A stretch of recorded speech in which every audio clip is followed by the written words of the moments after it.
Okay, this verse done got me yesterday. Like, for real, it got me. Okay, 1 John 2, 28. Wait, 28 or 20? Right here. 1 John 2, 28.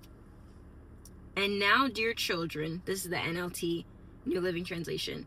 And now, dear children, remain in fellowship with Christ, so that when he returns, you will be full of courage and not shrink back from him in shame. Now let's go back to Hebrews. Let's go back to Hebrews 10. Hebrews chapter 10. Hebrews 10, 37.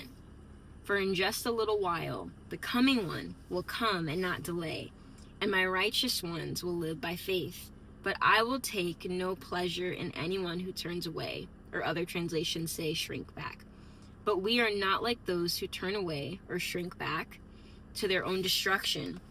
We are the faithful ones whose souls will be saved. I love that in 1 John it's pointing to this, because it's a constant reminder of our identity. It's a constant reminder that I'm a child of God, and a child of God walks in the love of God. And if I walk in the love of God, then I don't walk in fear of man. I don't walk in any other fear but the fear of the Lord. And so I love that it says this. If we simply, not that it's easy, but it's a simple principle, remain in fellowship with Christ, so that when he returns, we'll be full of courage and not shrink back from him in shame. And how do we remain?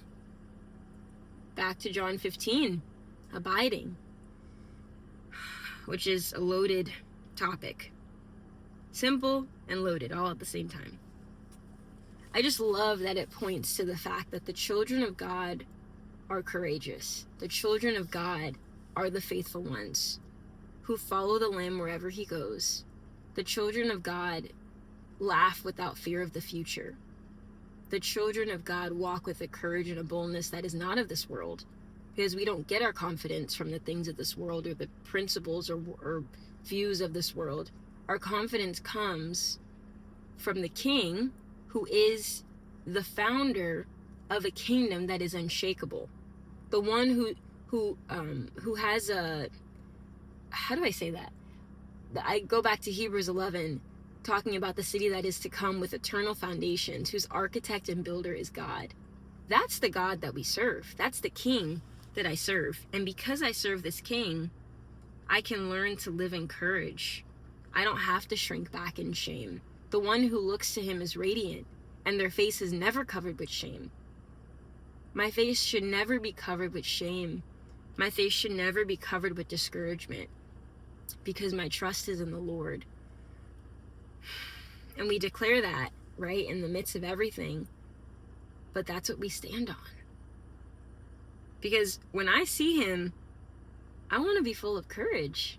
So the prayer is, Lord, help me to be full of courage now. Teach me what that means to walk in courage. Going back to the song, I'm no longer a slave to fear, but I am a child of God. So it's asking, allowing the Holy Spirit to search our hearts and asking this question, what fears are attached to you that are not the fear of the Lord? That, or should I say, what fears have maybe you struggled with, have I struggled with, that the Lord wants to set us free from? Because in 1 John, it also talks about how living in the love of God, and of course, like, trying to find it now, but it talks about living in his love, and it just talks about like his love has to be made perfect in us. And so I know it's in here but it just talks about that. So yeah, just walking in the fear of God, walking in his love, walking confidently, knowing that you are able to walk in courage. You may not feel courageous, you may not feel fearless, but in him, you are more than a conqueror. In him, you know that all things work together for your good. In him, you live and move and have your being. And in him, you move with a boldness that is unshakable, where you can stand in the face of those who are defying your faith, and you can smile.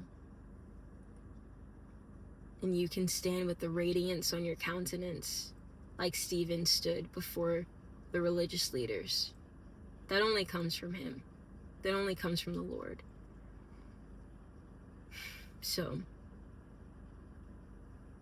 yeah, I'm gonna stop there.